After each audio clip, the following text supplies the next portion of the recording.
I was just as disappointed as you are to find out that this is not the long-awaited sequel to Riding in Cars with Boys.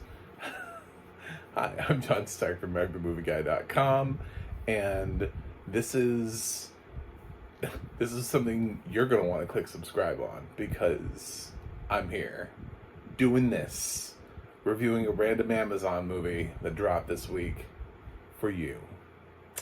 So if you like my vibe, or if you just think I'm a chill dude, as some people do, click that validation button for me. We're gonna jump into Sitting in Bars with Cake. It is actually adapted from a cookbook. I know that sounds weird. I promise you, somehow, it's not. This film does have audio description on Amazon. It's free to Prime subscribers. It's an Amazon original, so you can get all up in that if you got your Prime subscription. Get all up in that cake. Get you some cake. This film stars Yara Shahidi and Odessa Akayan. They play Jane and Corinne, respectively, and they play two best friends that basically are from the life of a real-life person called Audrey Schulman, who went through an experience and then wrote a cookbook about it, but a very special cookbook. And the experience was turned into the film, also written by her. So when I started to have problems with the script, I was like, well, this person did write a cookbook before they wrote a screenplay. So I don't know, maybe my expectations are a little high here. Plus they're also adapting like their own life, and there's a lot here. So I don't know how to feel about judging this too much, because if this is a true story, which it is, I'm like, I don't know about it. I don't want to say mean things to Audrey, so we're gonna talk about this film now because we have to. So Jane is sort of she's a little shy, a little meek. She's not the adventurous friend of the bunch Corinne is. And Corinne is the one that encourages Jane always to sort of do things. Jane is like working in a mailroom, and she's like, I might go to law school, I don't really know. They both live out in LA. And there's one thing that Jane seems to be interested in, and that's cake. So she makes some cake, and people get really interested in her recipe. Like, her first cake sounds really dope. I think she put like cocoa pebbles or something like that on the outside of the cake. I was like, what is this cake? I want every time they described a cake in the film, I was like, is there a delivery service? I wish I was pressed for this so that they could send me one of these cakes and be like, this is your swag bag for the film. I'd be like, yes, sir, this is my swag bag for this film. There's some delicious sounding treats in here. There's a churro cake. I was like, what is this? What is this monstrosity? Give me these cakes. So she starts making really dope cakes, and her friend Corinne notices that because they're so good that people are like drawn to them. So she has her friend bring the cakes to bars, so that with the hopes of meeting guys, which she does. Not all of them are winners. So but this film abandons the front concept of the film pretty quickly because something tragic happens in their life. Corinne is diagnosed with a brain tumor, and then the movie actually starts. First half of the movie, I'm sorry. I'm sorry, Audrey, but your life was boring. And Corinne basically just pointed that out. And I know that's supposed to be the gimmick of the film, and it's a quirky title, Sitting in Bars with Cake, and it probably made for a great book title. But oh my God, that the first part of the film has been done like so many times. All it was just you brought cake to bars, and it was something you did with your friend. But damn, there's like a huge shift and change in tonality, and the film actually kind of starts becoming something else entirely, and the characters start finding themselves. I didn't feel like in the first part of the film that even that our two leads actually had. I don't think Yarisha and Odessa had any sort of chemistry at all. Like I didn't feel like they were friends. The whole thing felt really uncomfortable. It never felt like Yarisha had any sort of rom-com mentality to any of those scenes. It's like she knew what was coming, and she was telegraphing that to us by trying to be as unenthused about the first like, I don't know, 25, 33%, first quarter to third of the film, whatever it is, as possible. It lacks that commitment. I love Yarisha. I think she's great. I watched Grownish all the way up until they decided to jettison almost the entire cast. Then I was like, no, we can't do this. I can't support a show that's going to be like, you know what? All those characters, fuck them. They're gone. You just get Yara Shahidi now. I was like, I love her, but no, I invested in an entire ensemble. I didn't just invest only in her. It's a very weird choice to make, but and I kept like her and Aaron, whatever. They kept Aaron. Oh God. Anyway, I don't know what happened in the final seasons of Grownish. No idea, and I don't care. If they had said, "Hey, the cast is returning for the final season," I'd have been like, "All right, well, done." Yeah. So I grew up with her on Grownish. I think Yarisha is a really talented actress who deserves a big, bright future. But I don't know that she was necessarily right for the first part of this film if she didn't understand where her character was going. There have been people in the past who have had this sort of mentality where they've been managing off this goofy, cute personality where they're, that's sort of like She's All That Girl, where they're just like wearing some glasses, and if you just take the glasses off, it's like, oh my God, they're amazing. I mean, it's like, that's kind of, but she never, I don't know, it just never opens up. It never brightens. The first part of the film should feel bright. The first part of the film should feel completely different. It should feel like we're just like a 180. I've seen films that have done that before, where they introduce you to a character who's partying. I'm trying to think of like a film like Raising Helen, where Kate Hudson suddenly, her friend's sister, brother, somebody died, and she inherited like Hayden Panettiere to raise, But like the first part of the film established who Kate Hudson was in that instance, before she had to take on the serious task, so we sort of understood who she was, or at least who she could be. And it never felt like Corinne ever got Yara Shahidi's Jane to that place. It just kind of felt like, I don't know, I'm at a bar with cake. What else do you want me to do? That's what the title of the movie is, so I'm here. I'm achieving the title of the movie. But it just never felt honest to me. It never felt like I could have done without the first third of the film. They could have just thrown out the title, just opened up with two friends. One of them gets a terrible diagnosis, and then we beaches our way through to the next to the final end of the movie. I really just wanted, did you ever know that you're my hero? Like, to just come through. I was like, why is Bette Midler in this film if not to do that? Like, Bette Midler's in this film for, I honestly really don't know.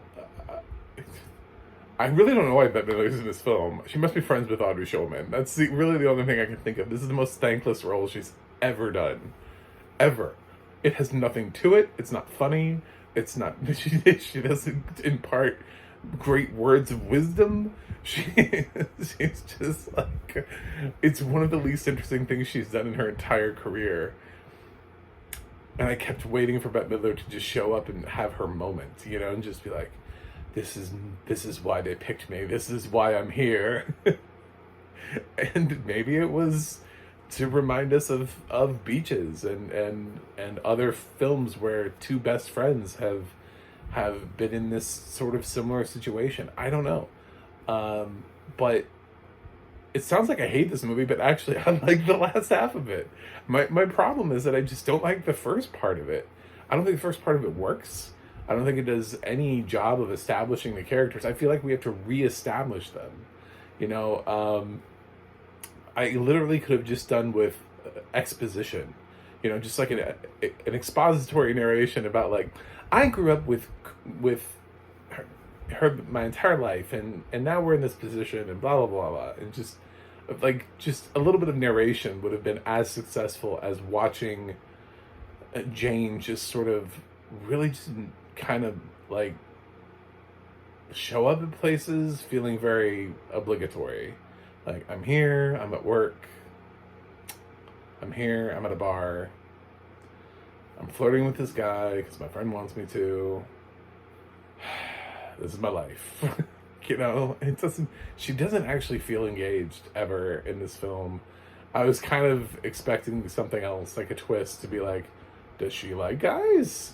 Because she doesn't feel invested in that. Maybe that's what the film's going to take us on. But the film doesn't really take us there either. Because later on, there's this one scene where she does finally hook up with a guy, and is the most awkward way. She's just kind of like walks up to this dude's apartment she's been flirting with, and she's like, I want to sleep with you. We're going to do it right now. And it's like as a reaction to something else, but it just goes to highlight how awkward the whole thing was. And I feel so weird because I'm like, is this person's real? Am I grading this person's life? Is this actually what happened to her? Or is this a dramatization of, like, how much of this did she script? How much of this did she change up? But Jane is the representation of her. Why would you write yourself this way if it's not accurate? Why would you write yourself as the less interesting duo, part of the duo, if that's not who you are? It is so mind-boggling. But yeah, the film finally gets good, sadly, when one of the characters is diagnosed with a brain tumor, because the whole thing finally, it stops worrying about getting Jane laid. It just, it stops and it starts thinking about the moments and the times and the experiences, not just as a hanging out in bars with cake, not just doing that, but helping your friend through this incredible time in their life where they don't know whether or not they're going to live or die, and having their parents come through. And these two have been friends since they were little kids, and they're roommates out in LA. And there's so much history, and there's so much weight that is pulled out of these characters through the heavy traumatic part of the film.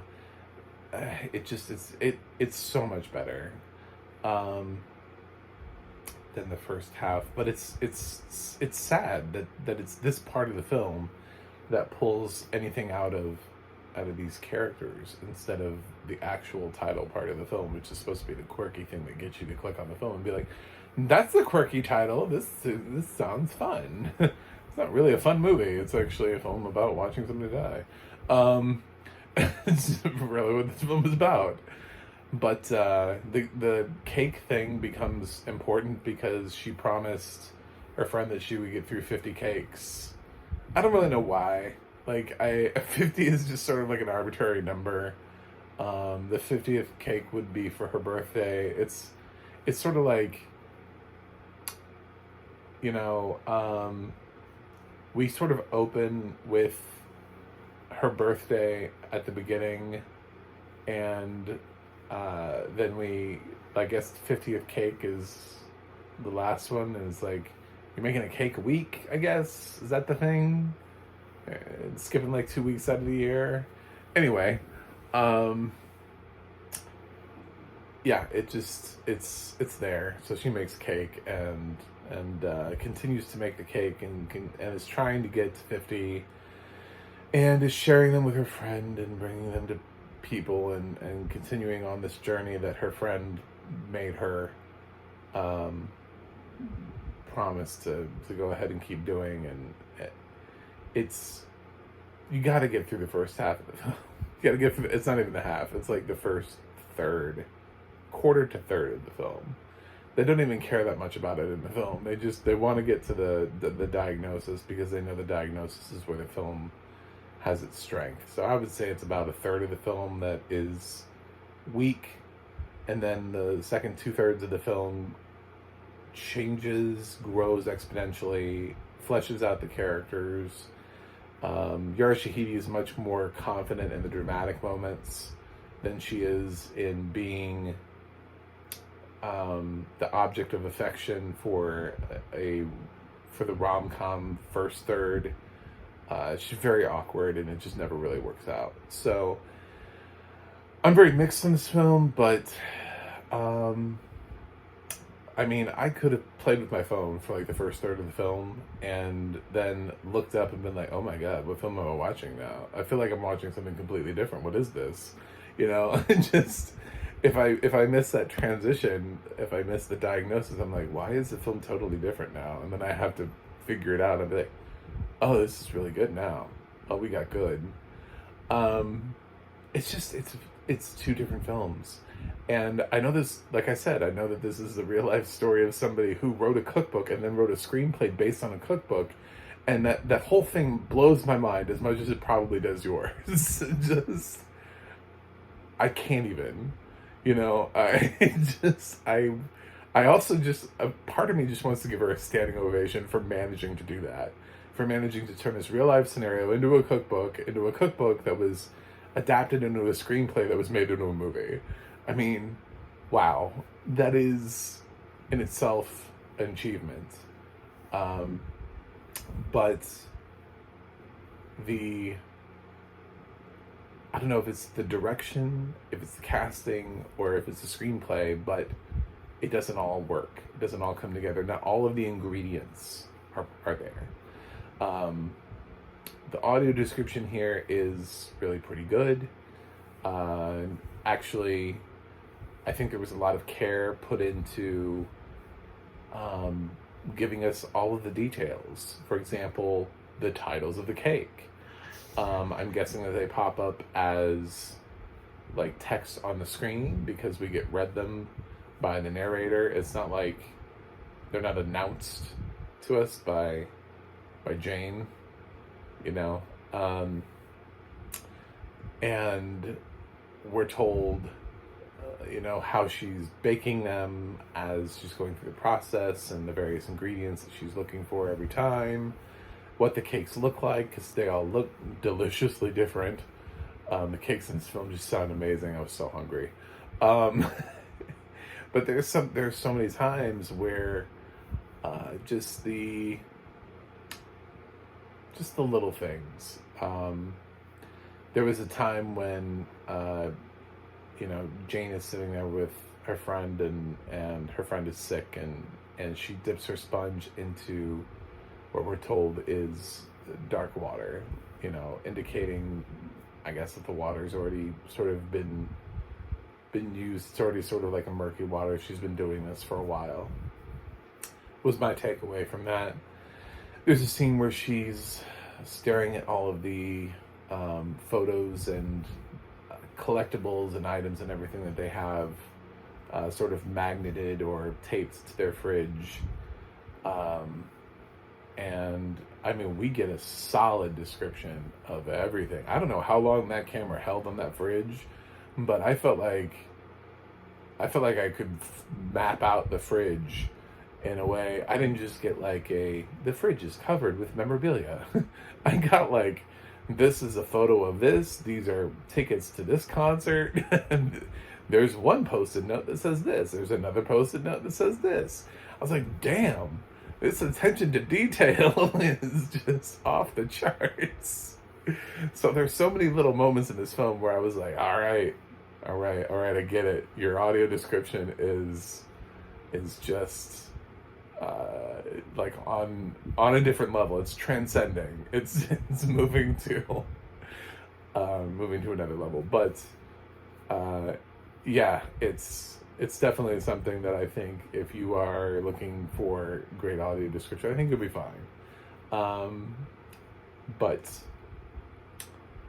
the film, I don't know. I don't know what to do with the first third of the film. I really don't. I don't know how much to let it affect my grade. I don't know where to say, but I did kind of like the last chunk of the film. So I thought it worked. I thought the drama was there. I thought you could really tell finally the relationship between these two. They felt more connected than they did in the first part of the film. I understood finally that they were longtime friends. Didn't feel like they were before. It just felt like they were roommates. Everything, the gravity and the weight came into the right part of the film. I don't know why Bette Midler's in this film. Can't put that together. Ron Livingston is in this film as the father of Corinne, but it's a performance. It doesn't, again, this film is not really about them. This film is about the two friends. So the parents even kind of take a back seat in this film.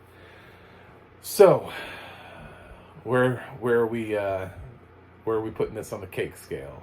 I'm gonna give Sitting in Bars with Cake a B-. That's being generous. I'm being a little bit generous because I did enjoy the second 2/3 of the film. But when there's like a huge chunk of the film, when there's 33% of the film I didn't like, what's 100 minus 33? It's not a B- grade. That's a hint. So I'm being a little bit generous here and trying to curve it up a little bit, but in a rotten / fresh world, yeah, I would go fresh on this. Does it offer anything, wildly new to this genre? I don't know. Does any film offer anything wildly new to any genre anymore? So that would be my counter to that. Anyway. Thanks for watching. Thanks for subscribing. And I do have a website, MacTheMovieGuy.com. You can follow me on Twitter, Instagram, or Threads at MacTheMovieGuy. You can go to the audio description project, adp.acb.org. It'll let you know what is audio description and where you can watch it. And you can go to the ADNA.org. That's the ADNA.org. And you can see who's narrating your favorite film and television series. That's it for me today. I will watch something else and see you guys on the other side with some cake. Hopefully.